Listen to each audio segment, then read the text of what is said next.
Welcome to the Proven Podcast, where we don't care what you think, only care what you can prove. On this episode, we talked to Jade Warshaw, who took $500,000 of debt, paid it all off, saved her marriage, and built an empire. She teaches us that it's not the strategies, it's not the tactics, it's not all the books that we've read. It's one other thing that creates financial freedom. And it all comes down to your emotions. If you can't master your emotions, you'll never master your financial freedom. But show starts now. All right, everybody, welcome back to the show. Jade, I'm super excited to have you here. Thank you so much for having me, Charles. So, for the 4 or 5 people on the planet who don't know who you are, could you explain who you are and how you got here and what's going on? Yeah, Jade Warshaw. I am a co-host of the Ramsey Show, which is one of the largest talk radio shows. I think it's number 2 now in the entire nation, and then huge on YouTube. We are a personal finance podcast talking about your life and your money. I began hosting the show back in 2022.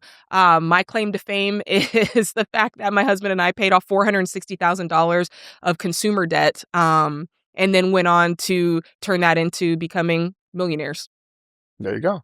Now, there's a lot about this that we hear about all the time. We've all heard about Dave, and we've heard about Robert, and we've heard about, all the games and all those other things about the strategies, but there's an emotional side of this that people do not talk about, and there's the That's right. process that connected to that.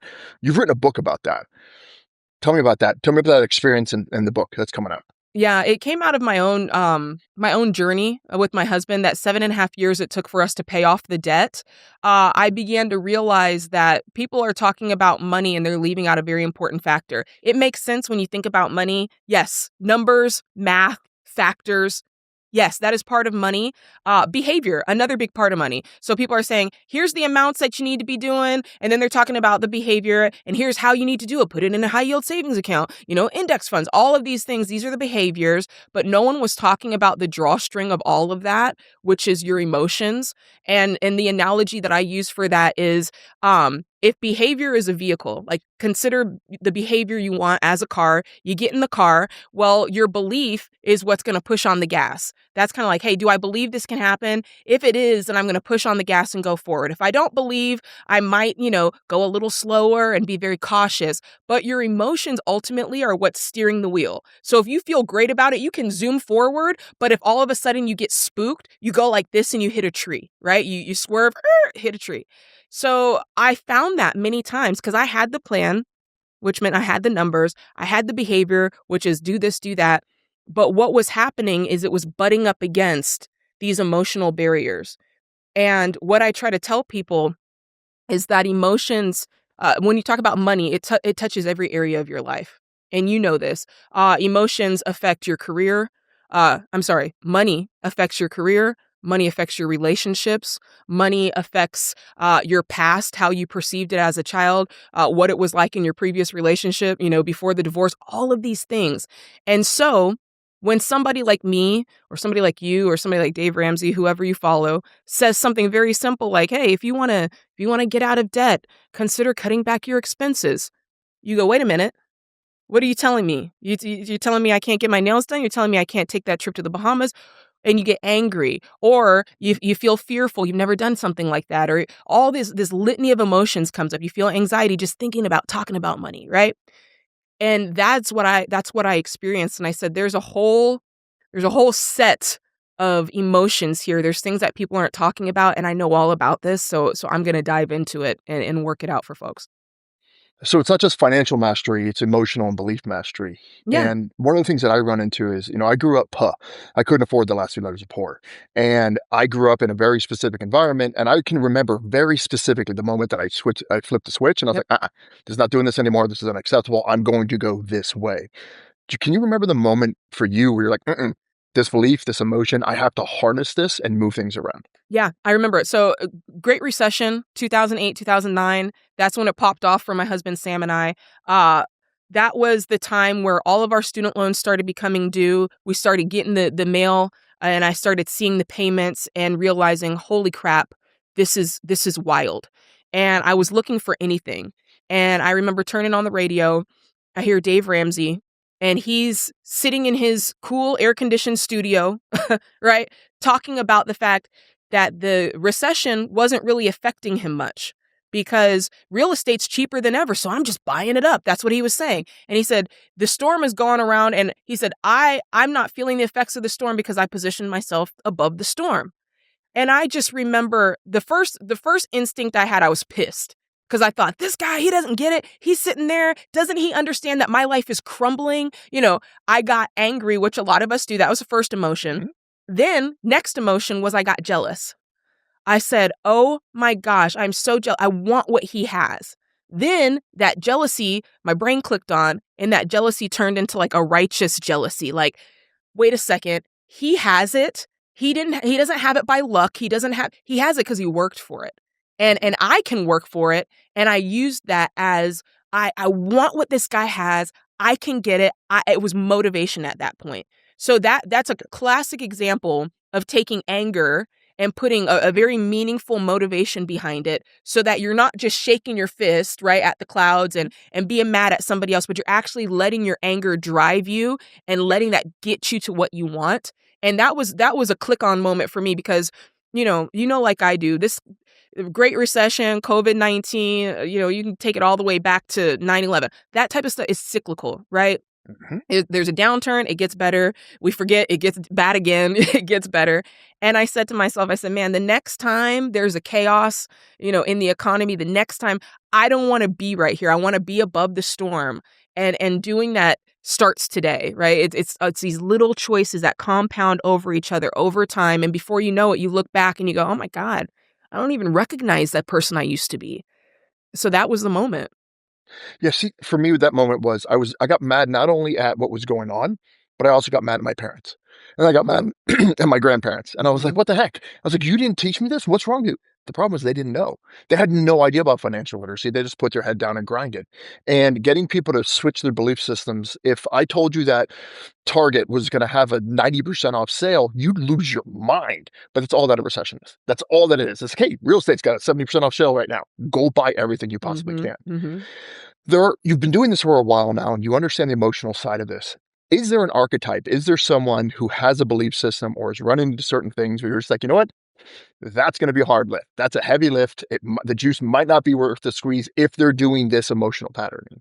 Let me think through what you're saying. An archetype. If I understand what you're asking me, the Hmm. hardest person to convince is the prideful person. I mean, we all know pride goes before the fall, and Hmm. there's a person who is, and I'm gonna continue on with the storm analogy. There's the person who is in the eye of the hurricane. All Hmm. right. And a lot of people, if you're not familiar with hurricanes, most people think the eye is the worst part. I'm from Florida. The eye is not the worst Same. part. The eye It's the is best. sunny and Yep. 70. The birds are chirping. You would be fooled to think, hey, Hmm. weather's good. But if the wind blows, right? If the wind shifts to the right or to Hmm. the left, you're actually now, if that eye shifts over, this part right here, the outer band before the eye is the worst. That, right? The most severe weather, hurricanes, tornadoes dropping down. And so the person who has fooled themselves into thinking, "Hey, I'm all right. Hmm. Life seems good," but they're kind of in that house of cards. They're in a very precarious situation. That's the person who's hardest to convince that, hey, you're actually in a very dangerous spot. It's the person who's been robbing Peter to pay Paul. It's the person who knows, right, that they've been carrying this lease on, this leased vehicle is $1,000 a month, but that $1,000 a month has been Hmm. keeping them from investing, for retirement. But Hmm. they've been floating the payments so they think it's okay. But really, they're only I'm going to say one disaster away from pure chaos. And a lot of people think, oh my gosh, Jay, that's so fatalistic. It's not. It's not. 40% of Happens every people, day. yeah, 40% of people will lose their job during their working career. Like, you will lose a job at some point. Absolutely. The statistics around the amount of folks who will go on disability for a period of time because they get a diagnosis or they just step off the curb and break their leg, right? Hmm. And that's what I'm trying to convince people of is life is going to life. Something is going to happen that is very normal but feels like a chaos. Like, it feels like a moment of pure, like, catastrophic moment.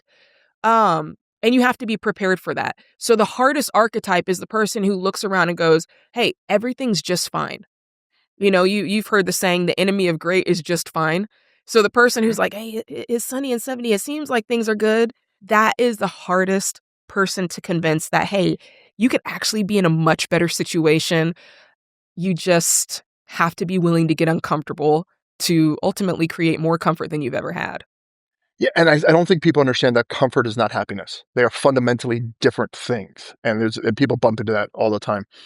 One of the things you're talking about is that things are changing, and we've lost 10% of the value in the last 12 months on the US dollar. We're heading towards an extinction level event for employees based on AI, globalization, and everything else. Mhm. So if I sit down and I'll just give it to, Robert's book or your book or Dave Ramsey's book, we sit there and say, hey, spend less, do this, invest in this.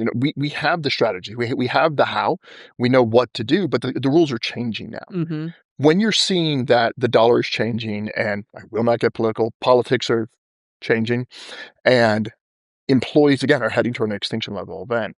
How is that changing the ballgame for you? How are you advising people to say, listen, you're running into this. Your emotions are one thing, and it's a huge part of it. Be able to Mhm. master that, have emotional mastery for every part of your life. But also, we're running into things as a society with birth rates and everything else that Mhm. is fundamentally changing the economy. Mhm. How do you prepare people and tell people, hey, you know what, this is the plan that works. This is what you need to do. What used to work, which is now like, you need to pivot over here. What are the things Mm. you're doing differently? Yeah, that's a good question, and I'm gonna say something that's probably, very opposite of what folks are gonna think is Mhm. the answer, which is principles don't change. That's why they're principles. Like, foundational principles do not change. And so no matter what, no matter what, the borrower is always gonna be slave to the lender, Mhm. period. Like, when it comes to money, if I put somebody else in control, they will be in control. So if I can put myself back in control in a situation, there are certain things that are going to be out of our control. That's such as life, right? That's the emotional component of it is I can't control everything. That's like Alcoholics Anonymous 101, right? Grant me the serenity to change the things that I can and to understand the things I can't control. Paraphrasing. There's certain things that are external that I personally am not going to be able to control. I can't control the US dollar. I can't control whether or not Trump burps and the stock market drops, right? There's all these things that are completely out of my control, but there's a lot that's actually 100% in my control. And that's what I do on a daily basis. Those are my habits, those are my emotions, those the things that I value in life. And so that's what in times like this specifically, that's what I tell people to cling tightly to. At the end of the day, no matter what, having some money saved is going to be a great thing. Now we can talk about, hey, when you get to a certain point, have some money here, have some money offshore. Like there's a lot. But at the end of the day, what's going to help you sleep at night is what I'm looking for because no one else is going to be there when you lay your head on your pillow.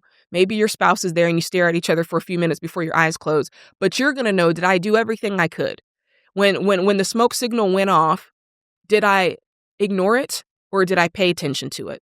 And Mhm. that's what matters. I think that's what gives people peace, to have options in life. And that's all I'm trying to get people is more options. The truth is, and you know this, life isn't fair and everybody's not going to have the same opportunities afforded them. That's number one. If you can understand that, life is not a competition. It is a race, but it's not a race against other people. It's a race against yourself to get to your finish line to make your best time. That's number one.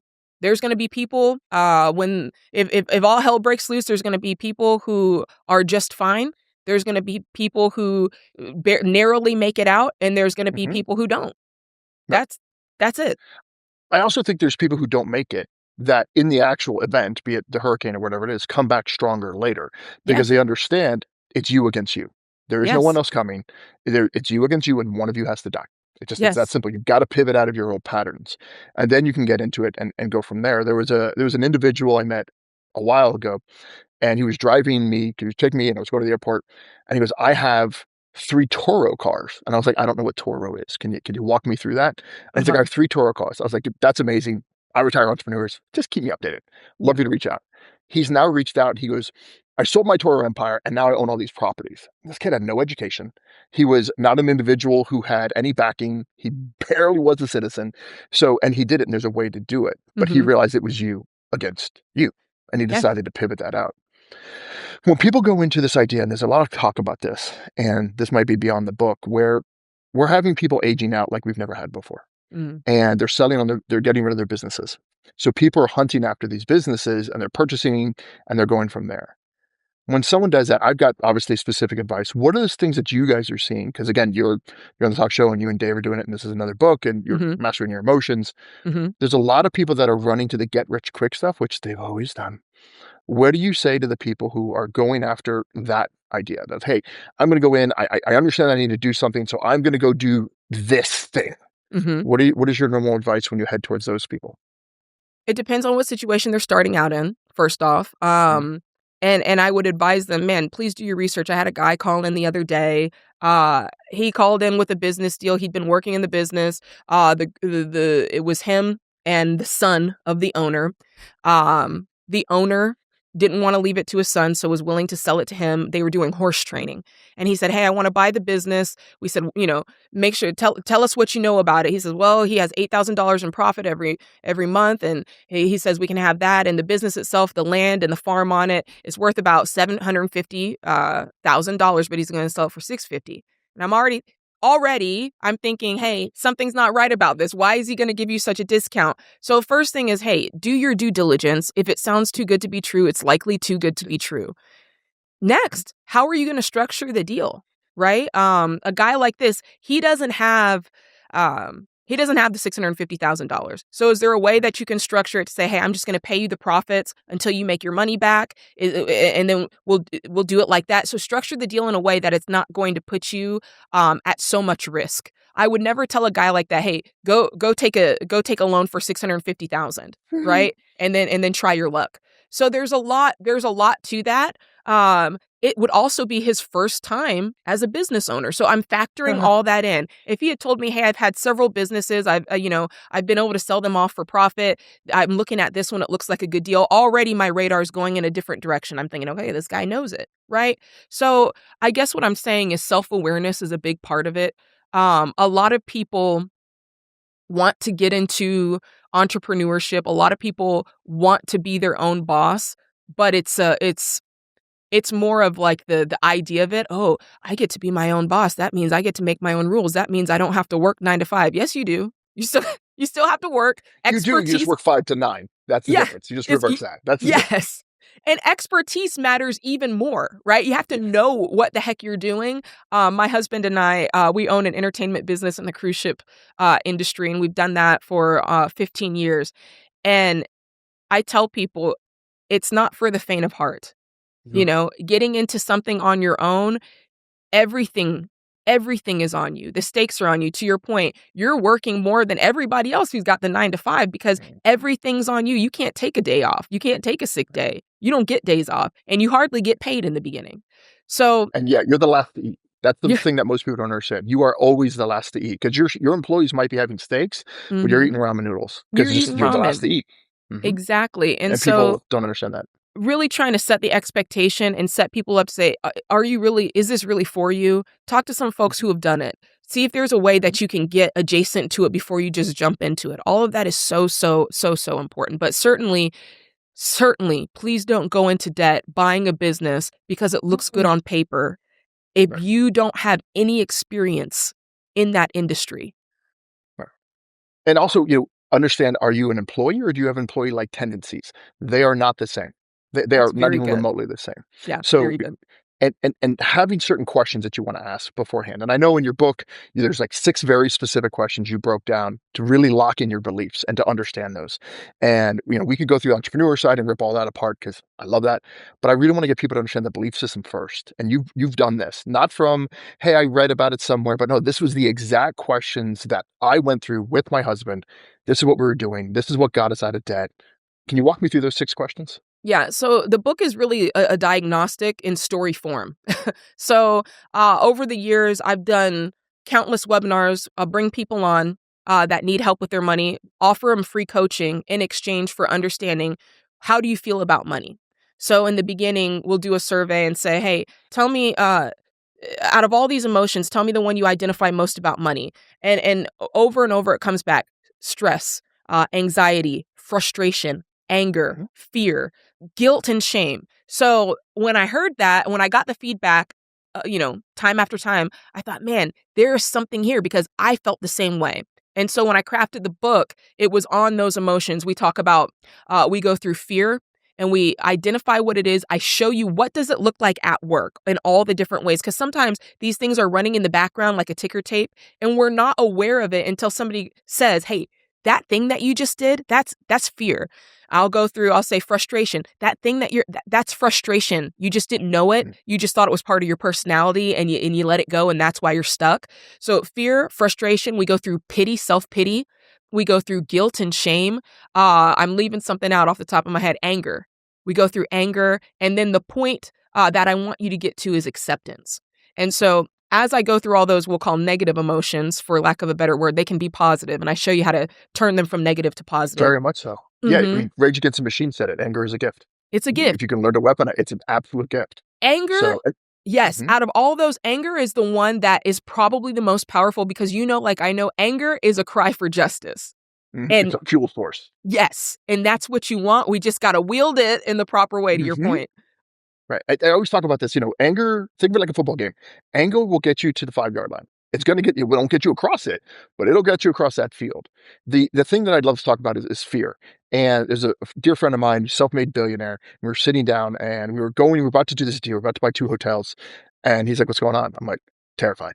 He's like, really? I go, dude, I'm absolutely terrified. And he's like, awesome. I love that. I was like, what do you mean? He goes, you're going to be afraid, period, nonstop. You cannot get that out. That's hard coded in who you are as a bald pink monkey walking around on this planet. You are going to be angry. You're going to be afraid. Accept it. But you get to choose what you're going to be afraid of. Are you going to be afraid of being poor and broke and not having XYZ residual income? Or are you going to weaponize it to say, hey, I'd rather be afraid of this, that, and the other. And you get to choose that and harness it just like you would do anger. So what get people going to, hey, these are negative emotions or these are positive emotions, just like money, they're tools. And you get to use them towards that. When you're doing this with a spouse, though, since I don't have that right now, how do you go through that process? And how do you deal with when it's someone else's stuff? Like you might be on the frustration anger loop, but they may be on the self-pity loop. How do you work through that and find the balance?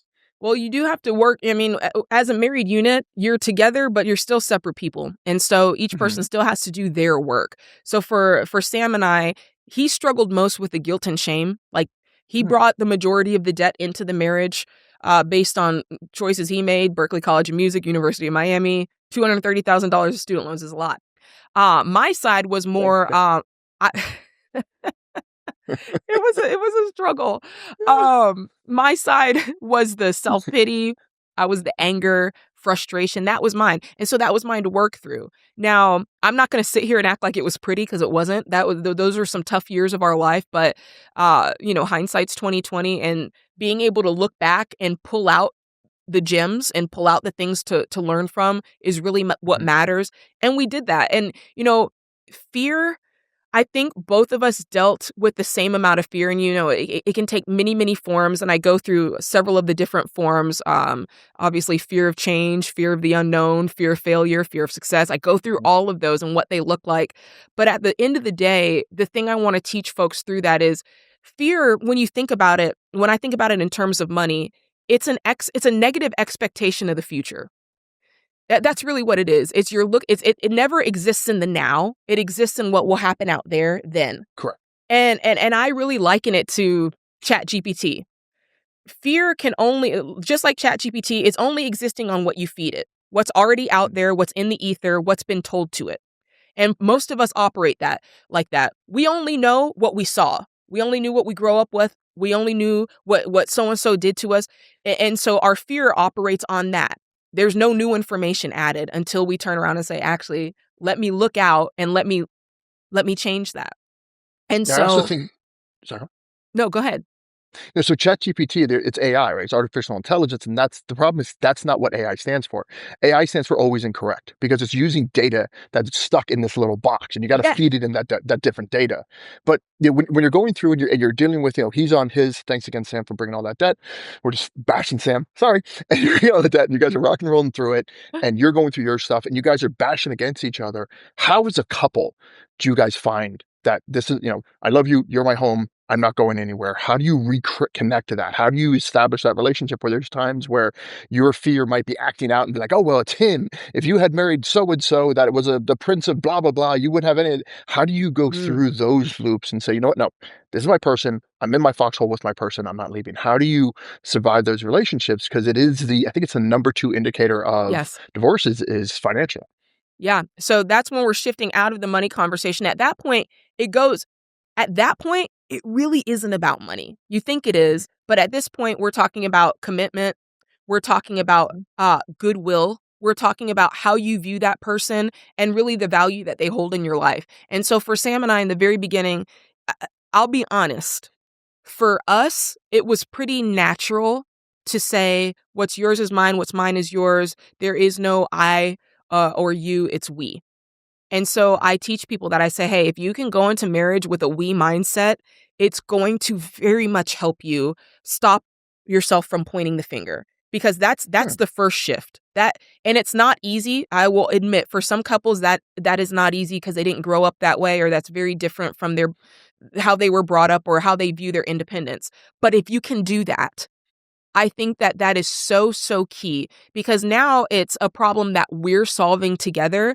And now the individual is not the issue. We can gang up. We as people can gang up against the real issue, which is, the debt or the bad business plan or whatever the thing is versus you ganging up against your spouse or your partner saying you're the problem, right? So shifting that in our minds, so key.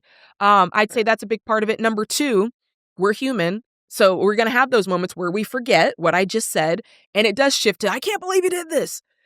A piece of advice that I got that I hold very tightly because it's so important is if you can remember goodwill Mhm. towards your spouse in the heat of the argument, in the middle of the frustration, if you can look over at that person and ask yourself, do I really think that they're intending to hurt me? Do I really think that they're intending to stop me, to push me down? Or do I think that they really do have goodwill for me? This is just a bad moment. This is just a moment where they're doing the best they can and I'm doing the best I can and we're just both on a struggle bus. Right. And if you can look at that person and go, you know what? They have goodwill for me. They do. That changes everything.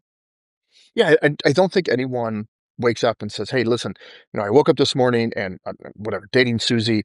God, I hate Susie. I want to make Susie's life horrible." I don't think anybody does. If you're in that relationship, please just leave. Right. But That's an there abusive are going to be, relationship. yeah, 100%.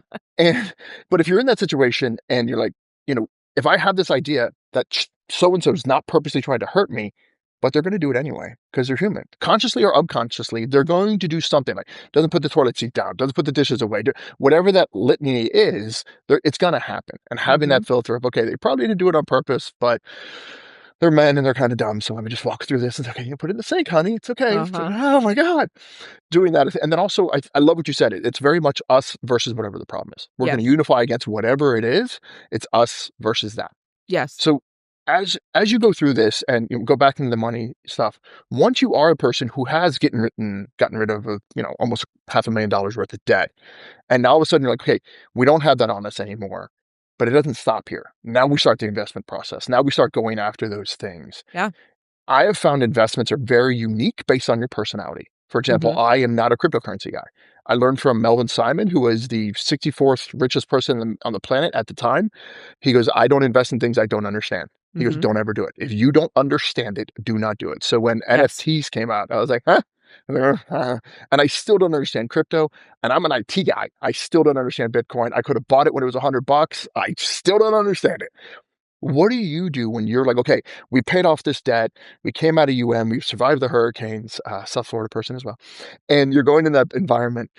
What do you start investing in, and how do you start filtering through your investments now because you have a certain level of success and you don't Mhm. have this wall of debt pulling you down? How do you start researching it and evaluating what to invest in to create that financial freedom? Well, I love what you said. I am a 100% in agreement. I don't invest in anything I don't understand, and I would never advise anyone else to do that either. As a matter of fact, I say to people all the time, don't do something because you heard Jade say it.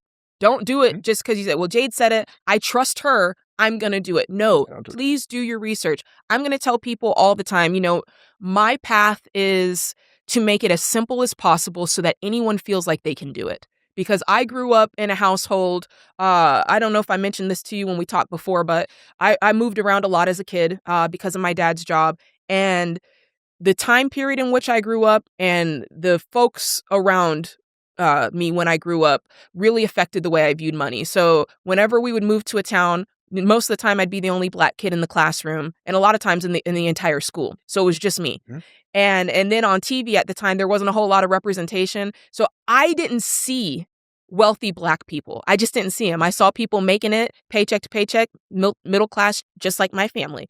And my extended family lived halfway across the country. And if they were doing well, I never saw it. Okay. Yeah. So growing up like that, the only thing I saw was the Huxtables, It was like, okay, is this possible? I didn't know. I'd never heard of it.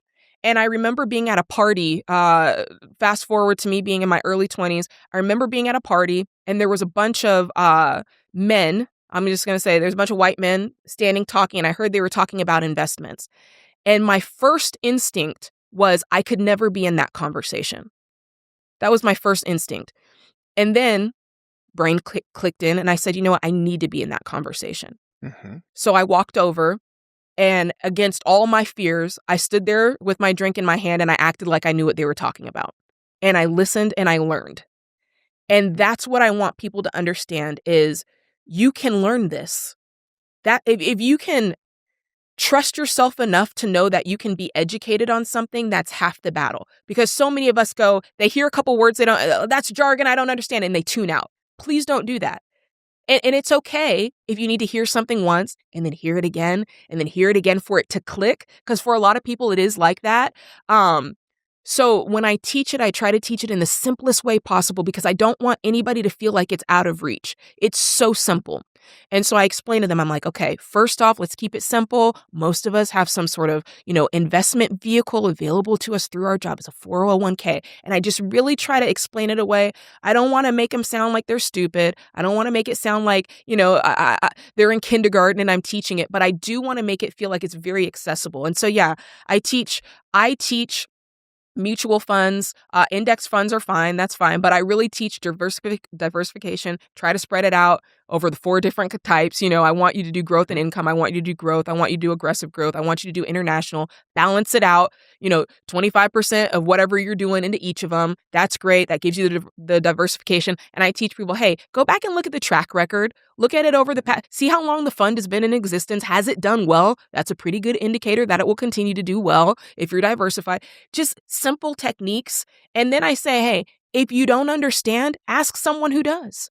The internet is out there. There's no excuse not to be educated today. Right. But for some of us, we learn differently and we want the validation of a human being saying, yes, that's right. You understand it.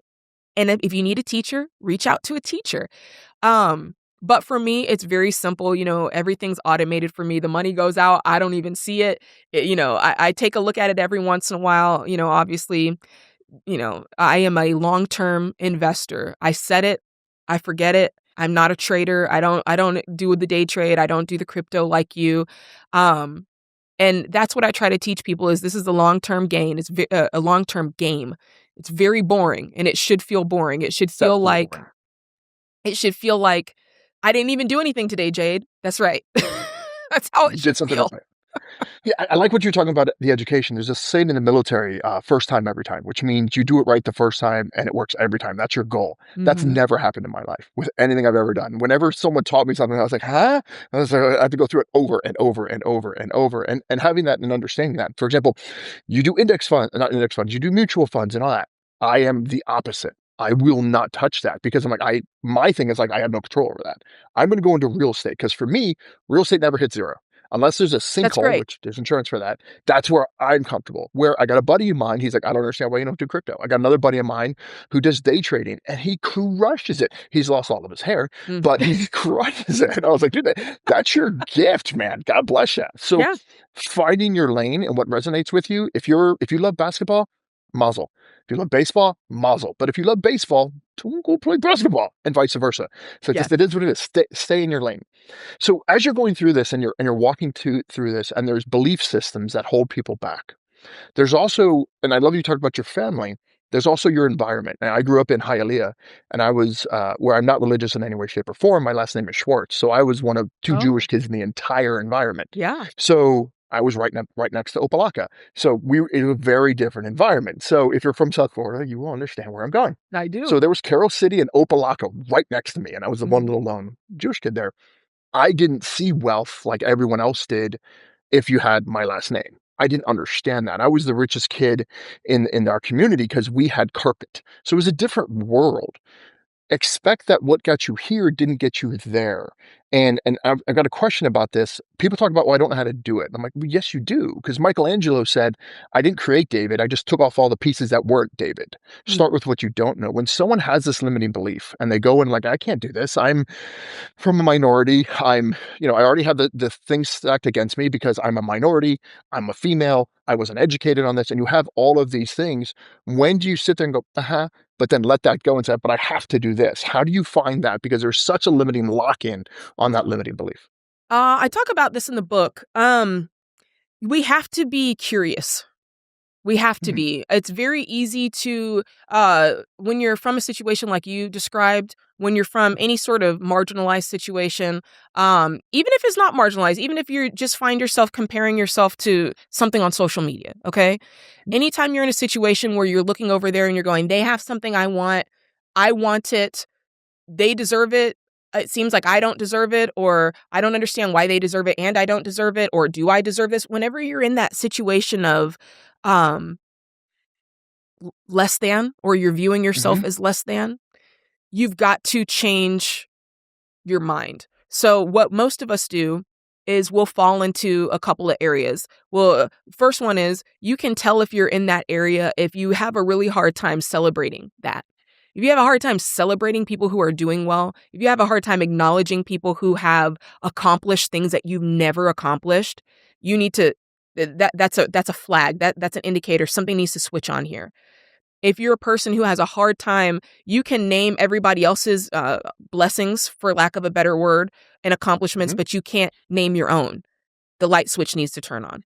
If you're a person who becomes very passive aggressive in the face of other people's success, light switch needs to turn on. If you're the person going, well, if I made $300,000 a year, I'd be doing that too, right? yeah, Or if you're the person who says, well, it must be nice. Everybody can't afford to take vacations like that, right? You're that kind of like snide, backhanded compliment. Be honest with yourself, first off. And then what has to happen from then is we have to go from being very critical to being very curious. We have to be willing to go to people and say, hey, what degree is required to do what you do? You have to be able to go up to people and say, hey, uh, I've never written a business plan before. What's the first step? How do you do it? We have to be willing to ask questions because you and I both know, unless you're a complete jerk, a lot of successful people love to answer questions. They love to talk about themselves. They love to be, mhm. yeah, sure, let's sit down, let's get coffee. Be willing to ask, because if you don't ask, if I had not walked up into that conversation with those men who seemed like they knew more than me, were smarter than me, none of that was true. They had just asked the right questions in life and been willing to get the answers. That's the only difference. Are you willing to ask? Are you willing to receive the answer? Period. That is the only difference. You're smart. You can understand this. I also think it matters not only what you're saying, but who's surrounding you. What are they saying? Mhm. Because if you're around people who are saying that, oh, if I had this, I would do that, or then okay, you're in the wrong room. Yeah. Just period. And the example I give on this all the time is Ryan Reynolds from Blade. There was a movie. He was in Ryan with Blades, and he was in this scene, and I was like, man, he's in good shape. And I was like, wait, that's possible? That's a thing? I can get in shape like that? I was like, okay, I need to talk to somebody now. And that became the narrative, that different, the mindset. And I did have friends who were less than, I mean, they did have bodies of gods. It's too bad it was Buddha. So we're round. Round is a shape. That's the shape they were in. I And I love was like, that. I can't go eat with these guys anymore. I have to change some patterns. So getting people Uh-huh. to change the patterns. if there was one pattern or one path that you would want people to go through right now, because again, you hear it every day. You're talking about financial literacy. And I do love that you mentioned that successful people, we want to talk about it, Mhm. because the problem is we want to talk about it all the time. And our friends are annoyed by us talking about it all the time. So They're when on that someone comes and checklist. says, yeah, they go away. They're like, hey, I don't want to hear about your investment right now, but it's really cool. Like, dude, we're hiking. Can you shut up for a minute? And I was like, oh man. So getting those different people. But as you're going through this and you're gift shifting yourself and you're looking for things in a partner and you're looking for things in yourself, what are the work that's been proven to do right now as you go through it? Say, hey, you know what? I'm going into this. This is what I'm doing. I found Jade. Her book talks about belief, where everyone talks about strategy, which is useless unless you have belief, your beliefs locked in, and understanding the emotional side of it, which I think people should read about that first before Mm. the tactical stuff, because it doesn't Absolutely. matter. What are the things that people can start doing now? Like, is it journaling, or what do they can do right now to start gear shifting? Yeah, I do talk about the fact that systems matter. Mhm, Atomic Habits, right? We know about mhm, systems, and it's the same thing with money. I can teach you this stuff all day, the emotional side of it, but at the end of the day, when it's time to lock in and actually do it, yeah, there are daily habits that matter. I talk about, depending on the emotion that we're talking about, changes what I might have you do. So, for instance, if you're a person who has dealt heavily with different fears, yeah, I'm going to tell you mental check ins matter. It matters for you to check in with yourself. Some people, because of traumas that they've experienced around money. Maybe they grew up with homelessness. Maybe they grew up with, food scarcity. Maybe they grew up with a dad who was abusive and lorded over the mhm. money, right? Those are very real things that are going to impact the choices that you make today. And much of that you can't walk through alone. Much of that you do need the help of a counselor. And so I Absolutely. suggest that if you're a person who has a major financial turnaround that has to take place, in the case of, me, maybe you're paying off significant amounts of debt. Yeah, you need ways to track it. Tracking is so important for your psyche, right? You want to be able to, you want the dopamine hit, right? You want the thing Mhm. that says, "Hey, I was successful. Now I want to do it again." And that could be something as simple as journaling so you can go back and look. It could be something, anything that's measurable, you need to be doing it if you're trying to stay motivated. Measurable is so important for staying motivated. So I tell people that make one of those little trackers. The same way, if you're I was running a marathon back in 2024, and one of my favorite things on the app was it would tell you the streak of how many days you've run in a row. And you don't Mhm. think that that's gonna be a big deal, but it Huge. be it becomes a huge deal. You're like, "Oh, I can't miss a day. I can't," Mhm, and not only the tracking of the streaks, but to be able to say, "Well, when I started, I was only running 3 miles. Now I'm running 13. Holy mhm. crap." So being able to see that progress, being able to measure it, being able to keep track, that awareness is so key if you're trying to stay motivated on a journey. So really depending on what it is that you're doing, and I go through all of that in the book, whether it's daily habits, mental check-ins, tracking your progress, or even creating different milestones. All of that is so important, and I talk about all of that in the book. I also think, because I'm a triathlete, when you're doing these things, sharing that tracking with an accountability partner that celebrates it Yes. for you. That sit there Yes. and they ping, you're like, dude, did you really go 16 days? Like, absolutely. The other thing is, and I'll reference it towards running, if you're doing a marathon or triathlon or anything like that, there is going to come a point where your body is going to shut down. It's going to come Yes. a point where you're going to be in pain. It 1,000% is going to happen. And when I was being trained on how to do this, is you sit there and you acknowledge it, and you're like, yeah. I can hurt. I can feel the desire to quit and want to shut down. I just don't get to feel it right now. I get to feel it later when I'm eating a donut. But right now, I got to push through it because I made a commitment. It's like, so you can feel the fear. You can feel the doubt. You can be scared. You can have the insecurities. You just can't do it right now. You just push Mhm. it off to the side, and we deal with it at another time where it's more appropriate. It's the dumb thing from what was the movie Predator, where the guy gets shot and he's like, "I really don't have time to bleed." He's like, "I got time to bleed right now. I'll bleed later. It's not critical.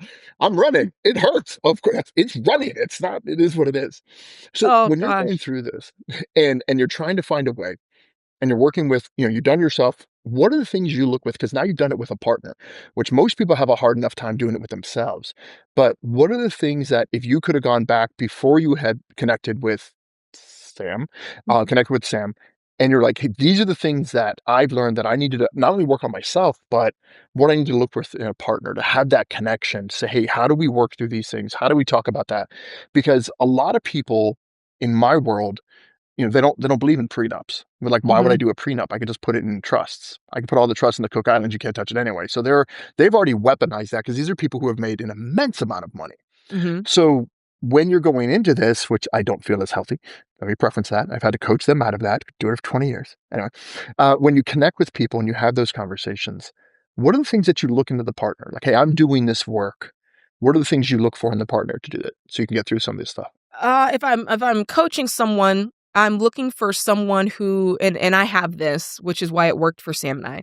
You want somebody who's interested in bettering themselves. Hmm. You you have to have somebody who's interested in doing work.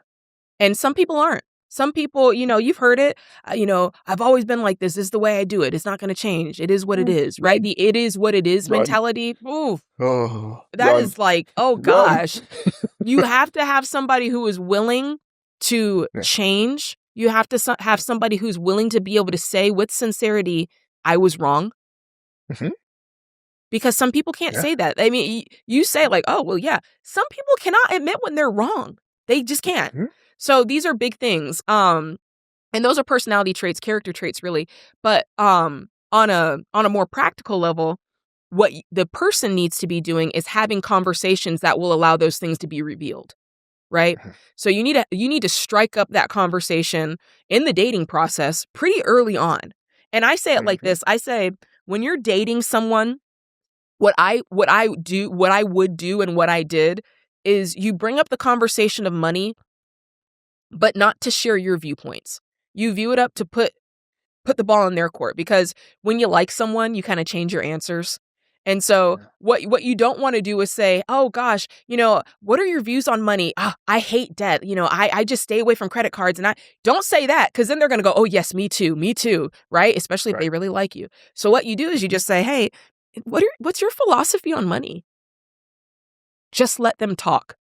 Just let them Hmm. say it. And if they could say something that's completely opposite from you, don't stop them. You want to hear this. You want to hear Yeah. everything. You want to say, "Have you ever, I'm thinking about visiting a counselor. Have you ever seen anybody? Like, how do you feel about like checking in? Like, how do Hmm. you feel about?" Understand, these are going to be things that tell you, are they interested in self-improvement? Are they interested in bettering themselves? Do they have a lot of pride when it comes to unveiling themselves? Are they forthcoming? These are the things that you want to know, because those are the hardest things to change in someone. Somebody who doesn't want to change is going to be very hard to change. Or, that's Yeah. the best It's advice the I could give you. Yeah, it's the understanding that therapy is a gift you give yourself, and Mhm. I absolutely think everyone should do it. The shortcuts that I use in this world, one of them is escape rooms. If you're getting serious with someone by about the third date, go lock the two of you in an escape room. Go to one of those things. It's a fun date idea. See how the person reacts when there's time pressure. See how you react when there's time pressure. See how you guys work together. Huge. And the other thing is, there's a game, and I know it's not connected to your environment, sorry, but there's a game called Cash Flow. And you play it. It's like Monopoly. It's made by Robert. You play Cash Flow with each other. You will learn more about yourself and the other person. Do those two things, completely changes the environment of who you're going for and what you're going into, I and love how that. it works going forward. Now that you guys have and you've done this and you've had a level of success that most people aren't used to, and they haven't had that, because it's a blessing to have what you have, the talk show and the success and the marriage and running a marathon and doing all this. What's next? Like, what is the next thing that you're sitting there going, okay, I've done this. What is my next hurdle? Right now, I love that question, and, again, I think the answer is not gonna be what people think. For me, I'm always looking for peace. I'm always Hmm. looking for the next level of peace and freedom. My goals are rarely monetary. They're rarely career driven. I look and I go, "Where's an area that I feel like I'm not as free as I wanna be? Where's an area that feels like I don't have as much peace as I wanna have? Where's an area that I feel like I don't have as many options as I wanna have?" And that's gonna be the guiding light right there. So, Hmm. that's how I do it. I had a couple of projects, on the burner in 20 we're in 2026 now, Jade. I had a couple of projects on the burner in Wow. 2025, and they were really cooking, and in the final quarter of 2025, they were really supposed to pop off, and they didn't. They didn't. And when you get to that point where you're just pushing and pushing and pushing, and it's not happening, and you have to make that choice. Is it not happening because I'm not pushing hard enough, or is it not happening because it's just not supposed to happen? And I just Right. need to take all the signs, right? I decided that this is it's taking everything. Like, it's taking all my peace. And sometimes, to quote Mr. Wonderful, sometimes you have to just take something out back and shoot it. And Mhm. it's hard to do that, but once it happens, you're like, "Oh, yes. Yeah, okay.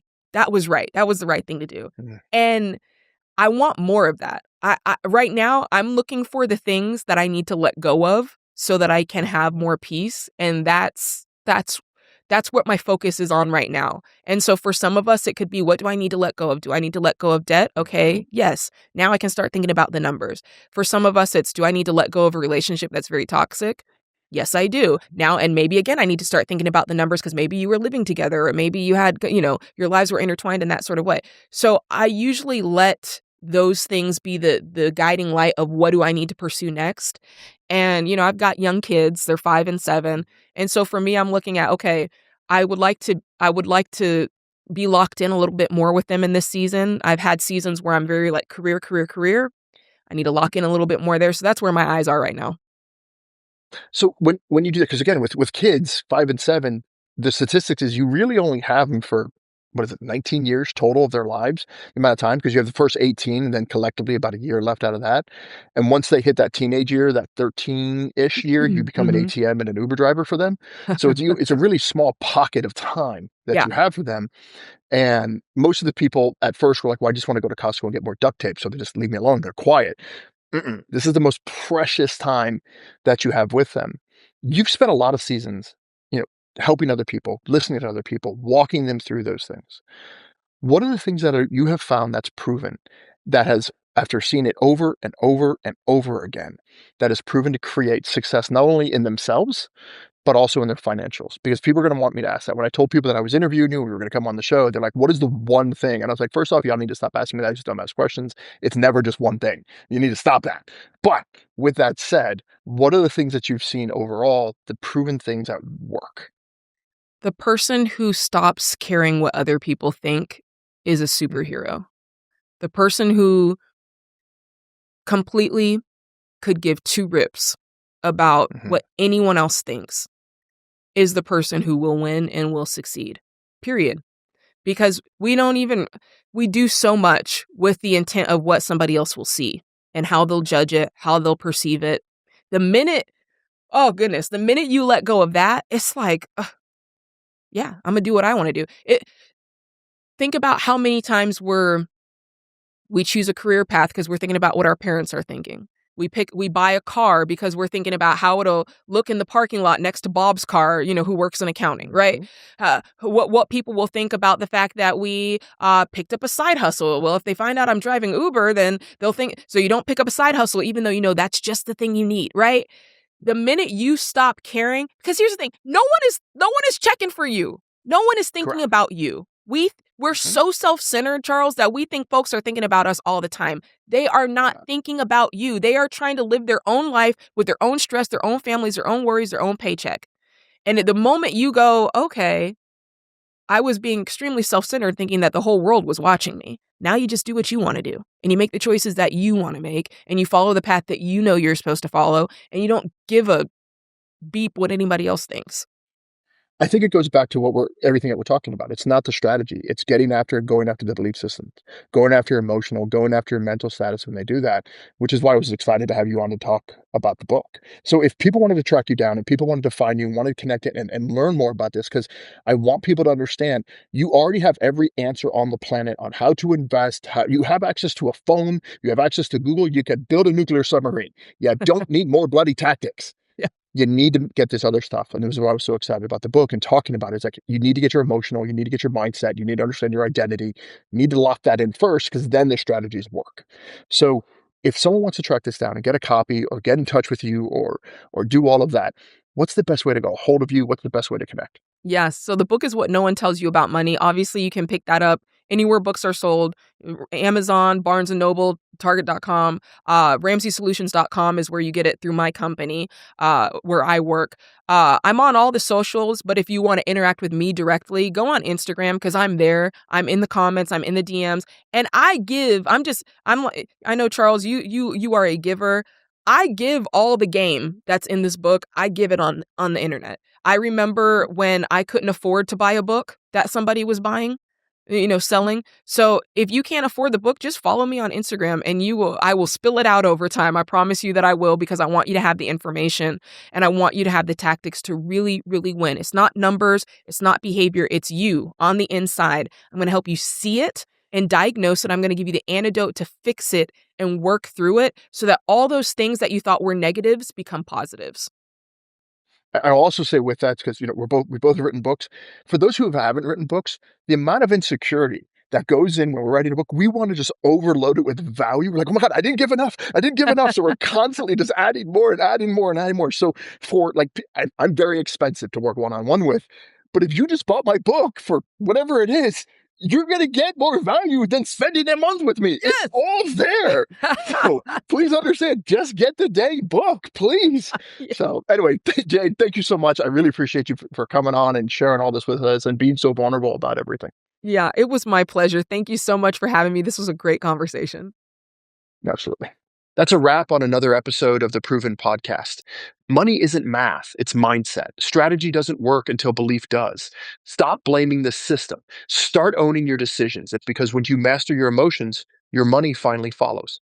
And then remember, if your progress isn't intentional, it's just debt in disguise.